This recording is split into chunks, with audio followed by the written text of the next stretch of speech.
What's up, everybody? Welcome back to the Fox Chamber. And as you can see from the thumbnail, we're gonna do a little PIP sensor work today.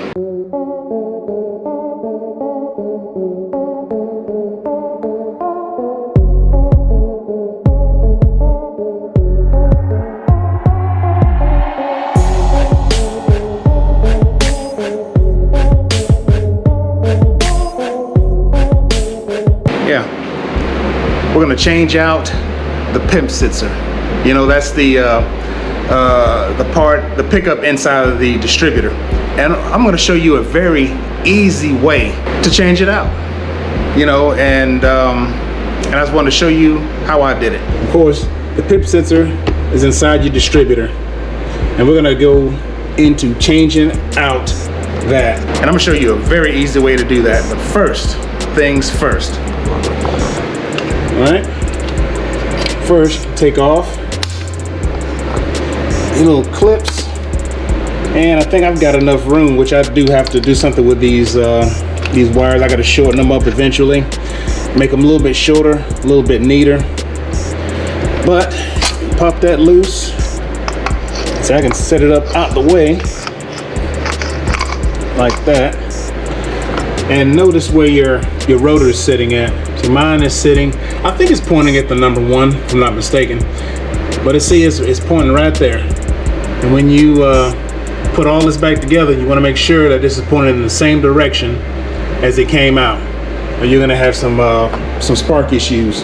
Yeah, because I know I've heard of people having it just 180 out, you know, and it's not running right. But you want to make sure you put that thing back together in the exact same spot that you took it out. So let's get this distributor out of here. Well, first, before we take that out, remember, pop this loose right here. It goes into your TPS. Pop that out. So that'll be out of the way. And then you take out your little screw down there, your little hold down screw for the distributor. You pop that thing right there out. So that's what we're finna take out now, is that screw, and get this distributor slid out. All right, you got your hold down, and you put it right here in your little Foxbody holding tray. And then, as I said, you just ease it out, because that's the only thing that's really holding in there is that one hold down in the bottom down there. And like I said, make sure you remember where your rotor is at, so you can put it back in the same spot and slide it out.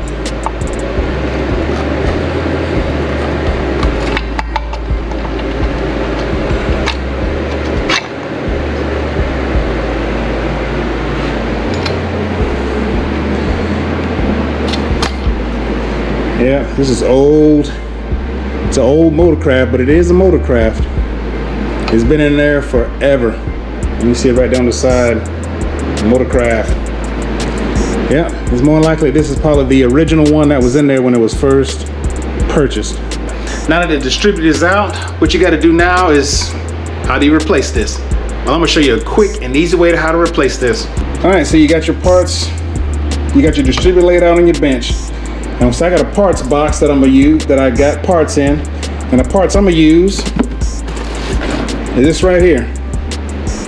This is the part I'm gonna use to replace the PIP. Yeah, I bet y'all thought I was gonna try to take that whole thing apart. No, but I will tell you there is a video online how to replace this thing, how to break it all the way down if that's what you want to do. Gearhead 704 has a video, and I'm gonna see if I can put a link either up top or in the description below on how do you actually replace the PIP sensor itself if you want to break the distributor all the way down to replace it. Yeah, Gearhead 704 has done a good job in doing that. But what I'm gonna do, I'm gonna replace my whole distributor. I ain't got time for that. My parts list is very simple. This right here. And as I said earlier, that still applies where you got your rotor at. Even if you're gonna put in a new distributor, you still gotta know where your rotor's at, because it's gotta be put in the exact same way. See what we got here, we got a little bit of lube to go on the gears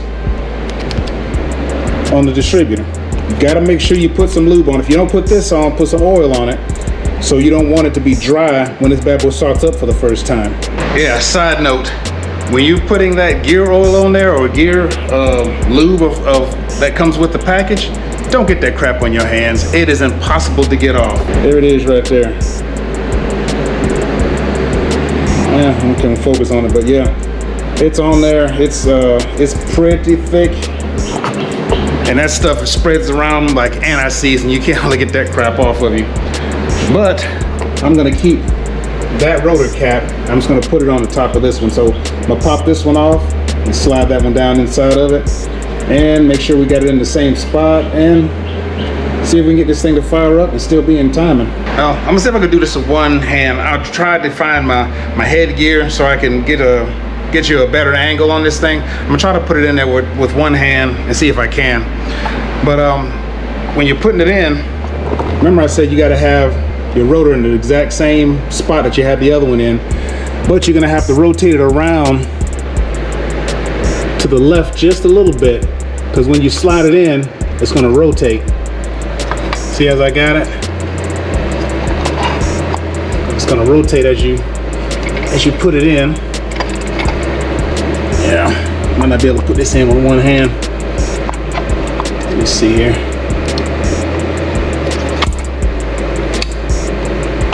There it goes. See how it rotates a little bit? So that's not in the right spot. So pull it back out and rotate it around this way to the left a little bit more. Try to work it in.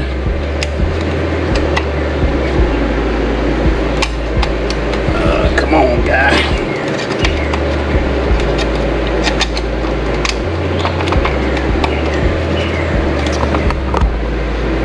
This thing does not want to slide in real easy.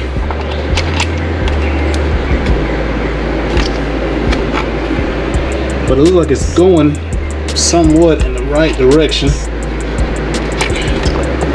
I just can't get it to pop all the way in. Well, as you see, I got to put it in at this angle, and then when I push it down, it rotates around to be in the correct angle. I'm gonna have to put you down to put this thing in, but I'll get back with you in a second when I got it down in there. All right, as you see, we got it in. Got the rotor back in the right orientation. And don't forget to put your TPS sensor back in before you start this bad boy up. And as I said before, we're gonna pop this cap back on there and fire this bad boy up. See if it still runs good. All right, everything's all buttoned up. TPS back connected. Caps on. And we're gonna fire this thing up. So, well, the reason I was changing the thing out anyway, because of course the distributor is very old, and I wanted to put a new PIP in there. Because I did a little bit of research, and the car, it cuts out every now and then. And what I was told, or what I saw on the internet, was that the PIP sensor, it almost like you're cutting on and off like a light switch. And that's the same thing it was doing. It was running down the road and it would just woo, and it felt like somebody just cut it off and cut it back on real quick.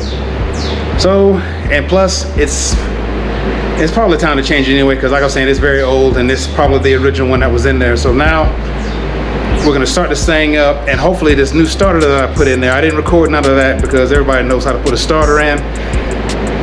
Hopefully that thing works fine, because I've had 3 starters in this thing already over the past month, and all of them either was hanging up, sounding real bad, I don't know. But I was told it might be just those high torque sensors that are making racket like that, but there's been a lot of issues with them. But now let's fire this thing up and see how it runs, and hopefully I don't have any more issues with this thing.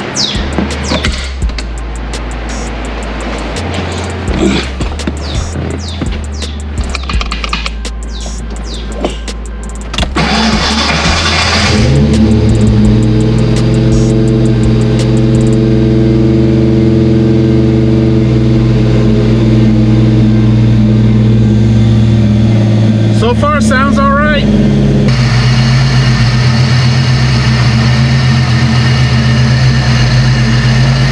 Now it's time to take it down the road and see if I get that same little cut on and off issue that I was getting.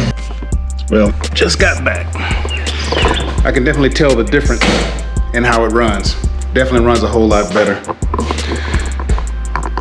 But I still got, I have a starter issue, which I don't even think I even told you about. I got a new starter and this thing is hanging up. It's grinding or just basically hanging up. Whenever I start the car, matter of fact, let me let you hear it.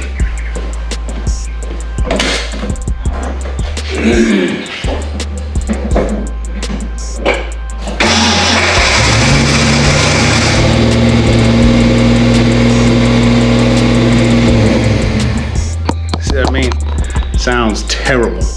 And some reason it's hanging up. So I gotta try to figure out what's going on with that. If the starter's bad, which I just ordered and put in the other day from LMR, or I'm getting my coils bad where it keeps sending the signal or electricity to the starter. I gotta try to figure that out. I don't know if I'm gonna put this in the video or not, but if anything, if you have any ideas of what it might be, comment down below. Let me know what's going on, because I'm gonna try to figure this thing out. But as for the distributor, it's changed out. It runs good. I just got to figure the starter problem out, and I'll get back with you on the starter thing to let you know what happened. So if you like that, hit that like button, hit that subscribe button, hit the notifications bells, and get that fresh stuff when it comes out, and we'll see you later.